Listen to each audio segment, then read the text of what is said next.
Já o presidente Lula elogiou o atual momento da relação com o presidente dos Estados Unidos, Donald Trump, ao afirmar que pintou uma indústria petroquímica entre eles após o diálogo por telefone em 6 de outubro.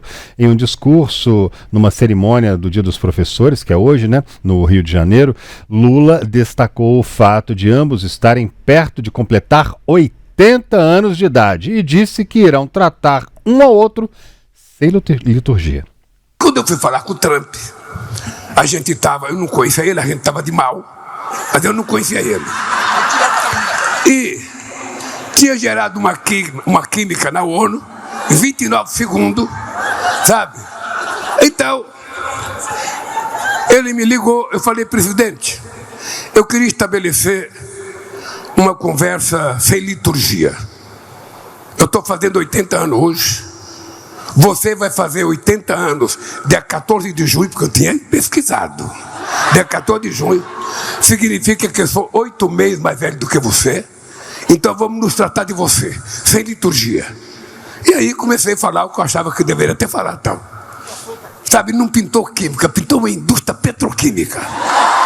Tá? Amanhã nós vamos ter a conversa de negociação. E eu estou dizendo isso para vocês porque a nossa relação, a relação humana, ela é química. Bom, e como Lula disse, está prevista, portanto, para amanhã em Washington, capital dos Estados Unidos, uma reunião entre o ministro das Relações Exteriores, Mauro Vieira, e também o secretário de Estado norte-americano, Marco Rubio, para avançar exatamente nas negociações sobre o tarifaço aos produtos brasileiros. Os dois já conversaram por telefone na semana passada. O encontro pode ser mais um passo em direção a um possível encontro presencial entre Lula e Trump. A expectativa é de que a reunião aconteça na Malásia no fim deste mês, quando os dois da cúpula da ASEAN, bloco formado por países do Sudeste Asiático. Bom, e outra questão para ser resolvida pelo presidente Lula é o nome do novo ministro do STF. Após retornar da Itália, o presidente iniciou uma série de reuniões para definir o sucessor do ministro Luiz Roberto Barroso no Supremo Tribunal Federal, que se aposentou recentemente. Na noite dessa terça-feira, Lula recebeu no Palácio da Alvorada os ministros Gilmar Mendes, Alexandre de Moraes, Flávio Dino e Cristiano Zanin, além do ministro da Justiça e Segurança Pública, Ricardo Lewandowski. O encontro, solicitado pelos próprios ministros do Supremo, teve o objetivo de discutir o perfil desejado para o novo integrante da Corte. A interlocução com nomes do Judiciário ocorre em meio às consultas que o presidente tem feito também dentro do governo e junto ao Senado, responsável, por sabatinar e aprovar o indicado. Ainda nessa terça, no Palácio do Planalto, Lula se reuniu com o advogado-geral da União, Jorge Messias, considerado favorito dentro do Planalto para a vaga. A escolha, no entanto, depende de uma costura política mais ampla, já que o presidente busca um nome que encontre mínimo de resistência, tanto no STF quanto entre os senadores. E nos próximos dias, Lula deve conversar com o presidente do Senado, Davi Alcolumbre, que vem defendendo o nome do colega Rodrigo Pacheco, do PSD de Minas Gerais, para este cargo. Aliados do governo avaliam que uma eventual rejeição a Pacheco pode gerar retaliações na casa, inclusive em votações de interesse do Planalto. Pois é, as informações são de que Lula estaria considerando Jorge Messias para a função. Também está no radar o ministro do Tribunal de Contas da União, Bruno Dantas, que mantém bom trânsito com o político e relações próximas com o Planalto. Entre os cotados aparece ainda o ministro da Controladoria Geral da União, Vinícius Carvalho, que ganhou destaque pela atuação em pautas ligadas à integridade pública. Já a filha de Fachin tem se manifestado a favor e interesse por indicação de uma mulher para a vaga. Pois é, Luciane Landim, e de fato agora foi publicada a aposentadoria do ministro Barroso numa edição extra aí do Diário Oficial da União, Exatamente, Síria, uma edição extra do Diário Oficial da União que saiu agora há pouco e que a gente tem a assinatura então do presidente Lula oficializando essa saída de Luiz Roberto Barroso do cargo de ministro do Supremo Tribunal Federal. Pelo texto que a gente tem aqui, Barroso cumpre um cronograma que já tinha sido adiantado, já tinha sido previsto antes, que é ficar no Supremo até a sexta-feira, cumprir expediente no gabinete, terminar pendências que estão ali até a sexta-feira para que ele esteja aposentado no sábado, dia 18 de outubro. É o que diz esse texto, então, publicado no Diário Oficial da União. Importante a gente destacar, Síria, André, que a partir desse momento, a partir de sábado, então, né, essa vaga de Barroso vai estar aberta no Supremo Tribunal Federal, abrindo o espaço oficialmente para que o presidente Lula faça essa indicação de quem deve ser o novo ministro. Claro, a gente lembra também que a indicação de Lula ainda não é garantia, esse nome deve passar por sabatina e aprovação no Senado Federal. Se for aprovado, se receber o aval, toma posse como ministro do Supremo, né? Mas é isso, a partir de sábado, Luiz Roberto Barroso vai estar aposentado e a gente tem agora, então, a confirmação com a assinatura de Lula desse cronograma. Síria, André. Tá certo, Lu que volta com a gente no decorrer dessa edição ainda, trazendo mais atualizações direto de Brasília. Bom, e agora? Nós falamos agora há pouco, né, inclusive o presidente Lula, que participou de um evento no Rio no Dia dos Professores, celebrado hoje, citou rapidamente ali sobre essa reunião de amanhã, né, do secretário Marco Rubio, o secretário norte-americano, com Mauro Vieira. E é sobre este assunto que nós vamos conversar agora por aqui com o mestre em ciência política, o Adriano Cerqueira, a quem eu já dou boa noite, as boas-vindas aqui ao Tempo News mais uma vez e agradeço por atender o nosso chamado, viu, Adriano? Eu já começo te perguntando, o Brasil pode se tornar um ator geopolítico mais relevante por conta aí de suas reservas minerais ou corre também o risco de ser instrumentalizado aí por potências, hein? Boa noite, Síria. É um prazer estar aí no programa com vocês e junto à audiência. Com certeza o mundo hoje está muito preocupado com as reservas, né, dos chamados minerais em terras raras. O nome é expressivo, né, informa que não são tão abundantes assim. E também há um problema da própria exploração em termos ambientais, né? Alguns desses minerais, eles geram problemas sérios em termos de transtornos ambientais, então muitas vezes não é qualquer país que se dispõe a fazer essa exploração.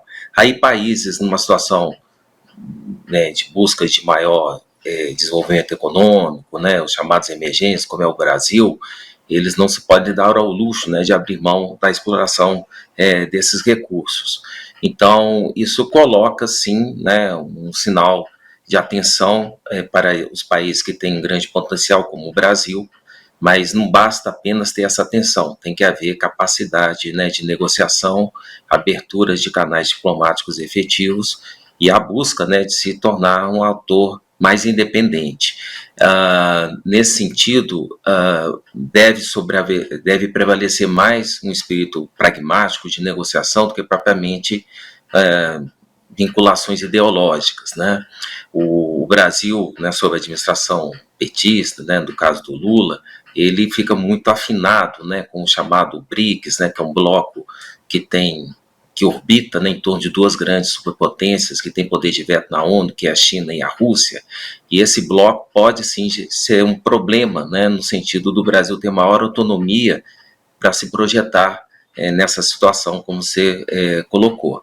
Então, os desafios são muito grandes, né, o mundo está vivendo bilateralismo desde 20 de janeiro, né, forçado com os tarifaços de Trump, e países que têm se sentado à mesa, né, o mais rapidamente possível para conversar com o governo americano, têm conseguido defender melhor seus interesses e também se projetar melhor dentro desse novo cenário inaugurado pelo segundo governo Trump.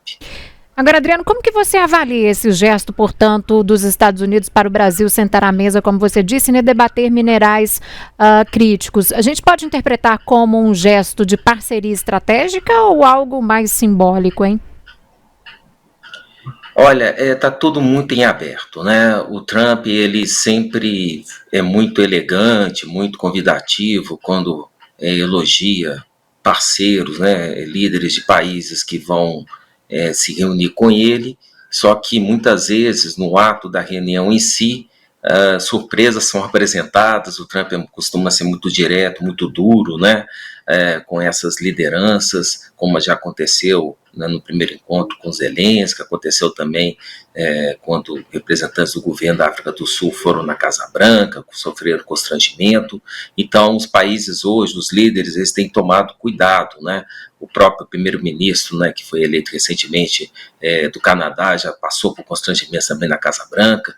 Então, tem que ter cuidado, né, em relação a esses convites. O Trump, ele é muito macio, né, muito sorridente, elogia muito, mas muitas vezes isso é só uma estratégia, né, para chamar, né, a reunião em si. O mais importante é o Brasil finalmente, né, se sentar à mesa e negociar bilateralmente com os Estados Unidos. Está atrasado nisso, e então o fato de ter superado, né, essas dificuldades de negociação e ter aberto o início de um canal de entendimento é um avanço, só que tem um passivo aí a ser negociado muito, muito pesado, e não dá para apontar, né, efetivamente o que vai acontecer.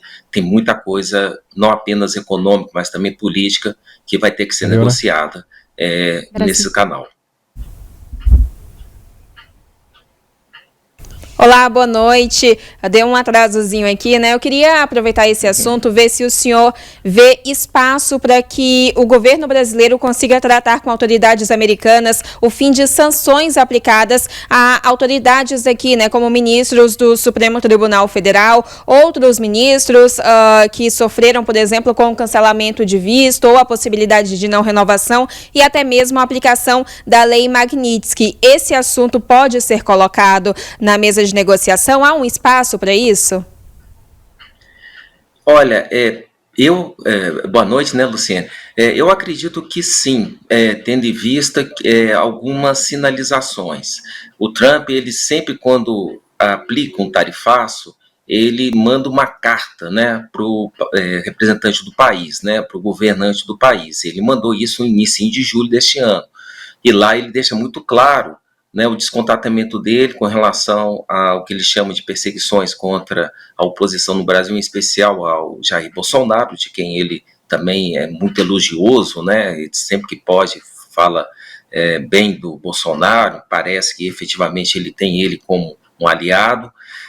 Ele também reclama, né, nessa carta do ambiente de censura, restrições dos direitos humanos e Estado de Direito contra empresas e cidadãos americanos. Então, hoje, inclusive, uma manifestação do Departamento do Tesouro americano, através do secretário e do representante comercial, eles falaram do caso brasileiro, dizendo que dos 50%, 10% das tarifas são gerais, são globais, tendo em vista, né, o trabalho que a administração Trump está querendo fazer de rever as políticas do comércio internacional. Só que 40% adicionais, segundo essa declaração, se deve a essas questões de direitos humanos, questões de censura e perseguição contra empresas e cidadãos americanos por parte de integrantes da justiça brasileira.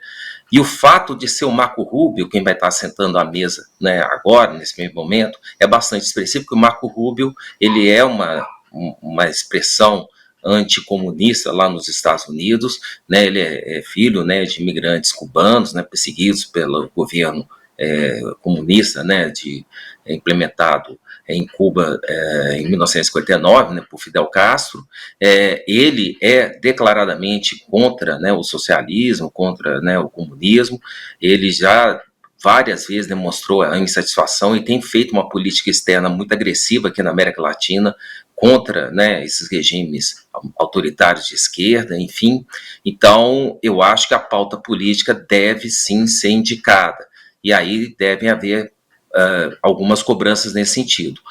Aparentemente, para poder acabar com essas sanções, deveria haver um recuo por parte aqui da Justiça no Brasil com relação às condenações já feitas por pessoas, né, que se envolveram nos atos de 8 de janeiro e também pelo próprio Bolsonaro. Isso para mim está claro, né, na carta e em manifestações aqui e acolá que algumas membros do governo americano já citaram. Então, é o que eu falo, eu acho que vai ser uma agenda difícil, pesada e que tem, sim, uma pauta política. Pois é, agora, Adriano, muito tem se falado na questão da química entre Trump e o presidente Lula, nessa relação que ela está começando a ficar mais azeitada, está ficando mais tranquila. A sensação que eu tenho, agora quando se fala em terras raras, quando se fala em exploração mineral no Brasil por parte dos Estados Unidos, a impressão que dá é de que se tudo isso já fazia parte de uma estratégia do governo norte-americano, considerando o fato de ele ter levado para ele nessas últimas eleições a turma da Big Tech, todo mundo para perto dele e depende muito disso tudo, será que no final das contas ele não está chegando, não é no ponto que ele queria, não? De novo, né, o Trump ele é um grande, né, negociador, né, André? Ele é uma pessoa que passou toda a vida dele num ambiente muito complicado, competitivo, e teve sucesso, né, um sucesso comercial incrível. Ele é um bilionário, já tem muito tempo. A própria forma vitoriosa com que ele conseguiu se impor no Partido Republicano e conseguir a duras penas, né, 2 mandatos presidenciais, é indicativo da sua grande capacidade e vigor políticos. Então, que há um interesse americano na questão das terras raras no mundo, há, e que o Brasil, sim, é estratégia nesse sentido, com certeza. Agora, essa é mais uma das N questões que colocaram o Brasil como uma espécie de alvo diplomático da administração Trump. Lembrando que não é só o Trump, né? É o Scott Bessent, né, o secretário de Tesouro americano, é o próprio, né, secretário do Tesouro, né, desculpa, do Estado, né, responsável pela política externa no sentido mais amplo, o Marco Rubio. É uma equipe muito antenada, muito afinada em torno da administração Trump. Então, assim, os interesses econômicos podem sim ser negociados de uma forma mais tranquila, mas isso não quer dizer que necessariamente que esse tarifaço ao qual o Brasil sofreu vai ser atenuado. Pode entrar, talvez, né, esses minerais, né, no regime de exceção, né, num privilegiamento comercial específico, mas não quer dizer que boa parte, né, do que o Brasil exporta está sofrendo esse adicional de 40%, que isso vai ser superado. Na carta do Trump, né, que é o que eu tenho, né, de explícito, manifestado, o caminho para negociar esses 40% envolve, sim, uma questão mais política relacionada a esse clima, segundo o Trump, né, de perseguição política contra a oposição que está acontecendo no Brasil, e também uma perseguição contra empresas e cidadãos americanos por parte da justiça brasileira. Esse é um ponto que eu acho que vai ter que ser enfrentado, porque se não for enfrentado, provavelmente boa parte dessas tarifas vão persistir. Bom, a gente está tentando contato com Brasília. Luciene Blandim tem uma pergunta para fazer para você, Adriano. Vamos tentar novamente, Luciene, com você. Oi, Síria, me escuta? Agora sim. Agora certinho, né? Adriano, eu estava perguntando que a gente viu o Marco Rubio assumir uma postura em um tom crítico ao Brasil desde o início desse tarifaço, com críticas, inclusive, a esse processo na justiça, né? A ação penal que envolve o ex-presidente Jair Bolsonaro. A gente pode ter uma expectativa de uma pacificação nesse tom, de uma conversa mais apaziguada com autoridades brasileiras, especialmente com Marco Rubio, para que essa negociação avance, tendo em vista, inclusive, as manifestações mais recentes do presidente Donald Trump, dizendo, a gente destaca, né, essas falas da química entre Lula e Trump, que foi declarada aí pelos dois. A gente pode esperar uma mudança na postura de Marco Rubio sentando à mesa para essa negociação com o Brasil?